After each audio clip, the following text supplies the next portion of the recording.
আসসালামু আলাইকুম। আপনার ইমোতে কি লক চালু করা আছে কিন্তু এখন আর সেই লক রাখতে চান না?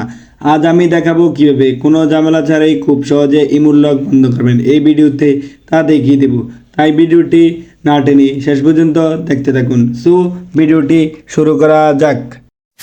প্রথমে আপনারা আপনাদের ফোনের ইমো অ্যাপসে চলে আসবেন। আসার পর আপনারা উপরে একটি প্রোফাইল আইকন দেখতে পাবেন, এই প্রোফাইল আইকনে ক্লিক করবেন। ক্লিক করার পর সিকিউরিটি অ্যান্ড প্রাইভেসি নামে একটি লেখা দেখতে পাবেন, এই লেখাটিতে ক্লিক করবেন।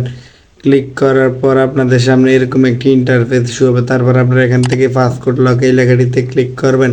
ক্লিক করার পর আপনাদের সামনে এরকম একটি ইন্টারফেস শো হবে। তারপর আপনারা ডিসেবল পাসওয়ার্ড লক এই লেখাটিতে ক্লিক করবেন। ক্লিক করার পর আপনাদের সামনে এরকম একটি ইন্টারফেস শো হবে।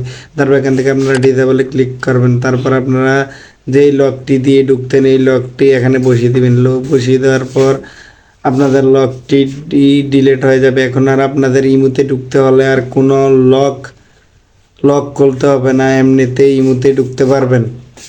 ভিডিওটি আজকে এই পর্যন্তই। ভিডিওটি ভালো লাগলে একটি লাইক দিন। নতুন নতুন টেক ভিডিও পেতে চ্যানেলটি সাবস্ক্রাইব করুন। দেখা হবে পরের ভিডিওতে। আল্লাহ হাফেজ।